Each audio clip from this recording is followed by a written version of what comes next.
Hindi ko lang alam kung saan kami lilipat ng bahay.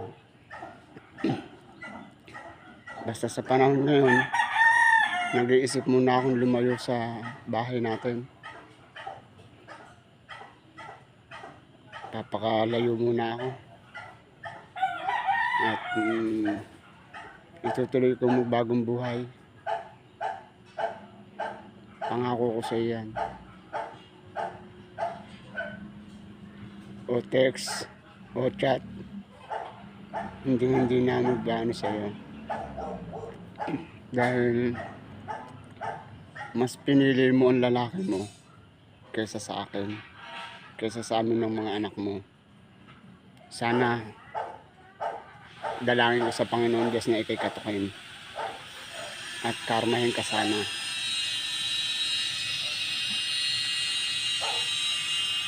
Yun ang dinadalangin ko sa Panginoon Diyos. Sa sobrang sakit na ginawa mo sa akin. Oo nga pala sa Sam, kahit na gabi-gabi naiyak kami dalawa ni Sam, sa pagtulog namin, sa paggising namin sa umaga, naaalala ka namin kada pumapasok, uuwi ka sa amin ng umaga. Lalo na sa gabi, napunta ka sa amin. Tuwing hapon. Sa umaga, napunta ka rin sa amin. Sa tanghali, napunta ka rin sa amin. Sino ang nakapag-ano ng ganun? Ngayon, bahala na ang Panginoon sa'yo. Kung hanggang saan ako tatagal at kung hanggang saan kami tatagal. Hindi na kami mag-chat sa'yo ni Sam. Hindi na kami mag-ano sa'yo. Basta, nandito lang kami sa puso. Nandito ka sa puso namin dalawa ng anak mo. At hindi ko rin sasabihin sa'yo kung saan kami lilipat. Para sa ganun, wala kang idea. Kaya, nananalig kami sa Panginoon Diyos na babalik ka rin sa amin ng anak mo. Balang araw, malalaman mo ang tama at mali. Dahil panandalian lang yan, yung ginawa mo yan. Panandalian, kasayahan lang yan. Kalibugan lang yung ginawa mo sa buhay mo.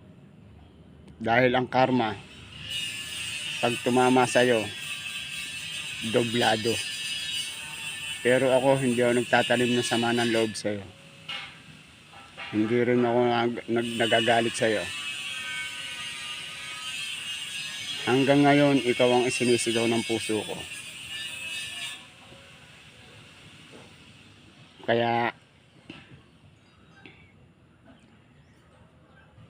tahimik na muna kami. Sana, maunawaan mo ko. O nga pala, yung card nga pala ni Sam, pakisuyo naman. Pakidala mo kaagad dito sa akin. At para mapapasok ko sa susunod na taon, hindi ko lang alam kung saan ko papapasukin. Basta padala mo lang dito yung card ni Sam at papapasukin ko siya. Kung saan lupalop kami mapadpad. Maraming salamat sa pag-aalaga mo sa amin, ng ating anak. At nagpapasalamat din ako sa mga ginawa mo sa akin. Lalo na kila mama at kila neneng, kila Del, kila Michael, kila Papa, at kay Bidot. Sana ingatan mo yung ating mga anak na nasa Bulacan. At iingatan ko rin itong nasa akin si Sam. At darating din naman ako dyan. Siguro. Mag-ano muna ako.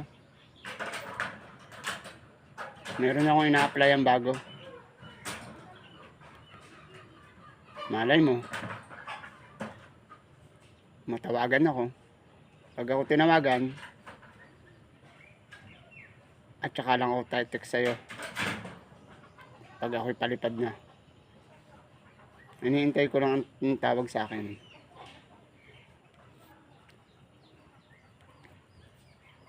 Basta, mag-iingat ka lagi. Ingatan mo sarili mo. Kung kami tatanungin mo, hanggat kaya namin magtiis, magtitiis kami. Hanggang dito na lang. I love you too. Mahal na mahal kita. Risa Joy at Ibagos Gonzales.